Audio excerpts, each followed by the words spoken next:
अपनी बात को केवल 10 मिनट में इस एनेक्डोट के माध्यम से समझाना चाह रहा हूँ। आप लोग अभी युवा हैं, जिंदा हैं और सपने देखते हैं। जिंदा होने का मतलब वो नहीं होता है ना। जिंदा होने का मतलब होता है जो जिंदा हो तो फिर जिंदा नजर आना जरूरी है, ये मतलब होता है ना। जिंदा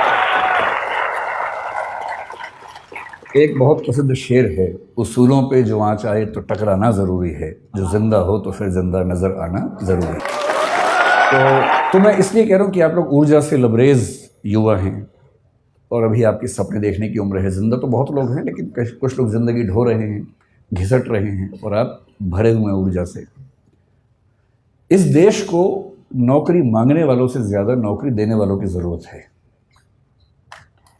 और हम अपने 5000 साल के इतिहास में पहली बार उस दौर में हैं जहां स्टार्टअप करने वालों को इज्जत मिल रही है, वरना यहाँ इज्जत नहीं होती है।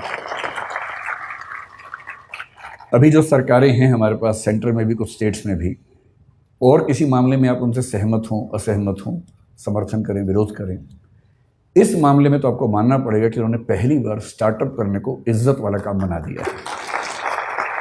और यदि ऐसा बना ही दिया है, और फिर श्रीराम कॉलेज ऑफ कॉमर्स के ग्रेजुएट्स, जिन लोगों ने बिजनेस को इतना ध्यान से समझा है, उसकी बारीकियां समझी हैं, वो उसके बिना अगर वो भी नौकरी ढूंढते रहेंगे तो फिर देश कैसे आगे बढ़ेगा। तो कुछ साल नौकरी करना ठीक है, लेकिन यदि मुझसे पूछेंगे तो मैं ये कहूँगा कि अगर आप वैसे व्यक्ति हैं कि चुपचाप ज़िंदगी गुजार लेनी है तो ठीक है, कीजिए नौकरी।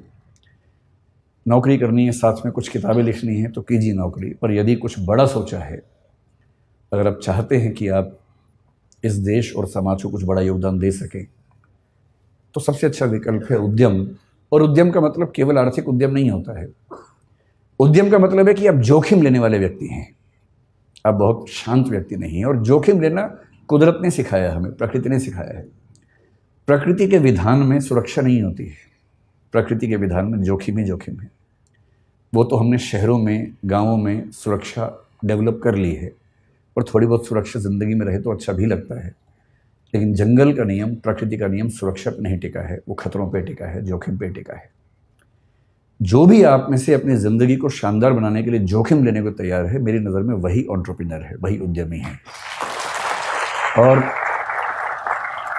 और जोखिम केवल पैसे के लिए नहीं होता है, होना भी नहीं चाहिए। जोखिम महात्मा गांधी ने भी लिया, अम्बेडकर साहब ने भी लिया। दोनों शानदार वकील थे। डॉक्टर अम्बेडकर, मैं परसों कोलंबिया विश्वविद्यालय में गया, जहाँ से उन्होंने पीएचडी की, एक पीएचडी की, लंदन स्कूल से दूसरी 3 पीएचडी की उन्होंने। इन लोगों ने अपने अपने सफल करियर को दांव पर लगा के जोखिम लिया कि देश को एक अच्छा राजनीतिक और सामाजिक मंच मिल सके। ये सोशल एंटरप्राइज है, पॉलिटिकल एंटरप्राइज है। कबीरदास हों, गुरु नानक हों, या महात्मा बुद्ध हों, महावीर स्वामी हों, इन सब ने अपने अपने समाज को बेहतर बनाने के लिए अपनी जान को जोखिम में डाला। ये सब उद्यमी लोग हैं। कोई स्पिरिचुअल एंटरप्राइज करता है, कोई सोशल एंटरप्राइज करता है।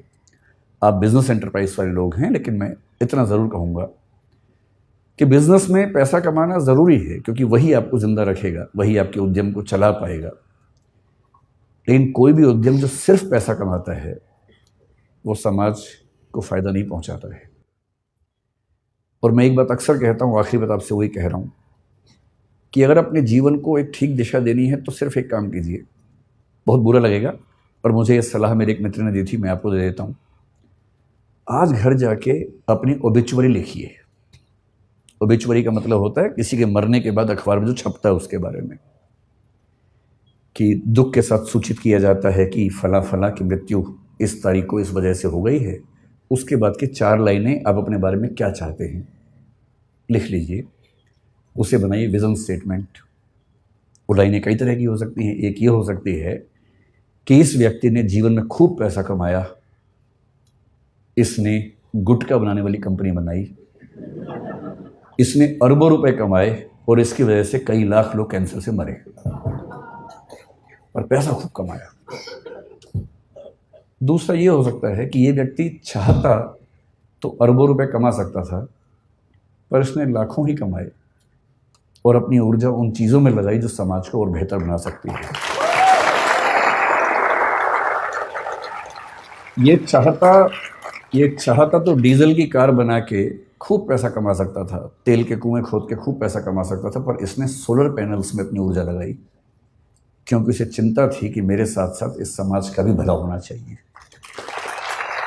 तो जो मैं कंक्लूडिंग रिमार्क के तौर पे कहना चाह रहा हूँ, आप लोग इस देश के भविष्य हैं, स्टार्टअप की दुनिया के भविष्य हैं। कुछ बड़ा कीजिए और ऐसा मत कीजिए जो केवल और केवल बिजनेस तक सीमित हो। जब बिजनेस और इथिक्स मिलते हैं तो जो सिनर्जी बनती है, वो सिनर्जी किसी भी देश और समाज के लिए बेहतर है। बहुत बहुत धन्यवाद, आप लोगों ने बुलाया। धन्यवाद।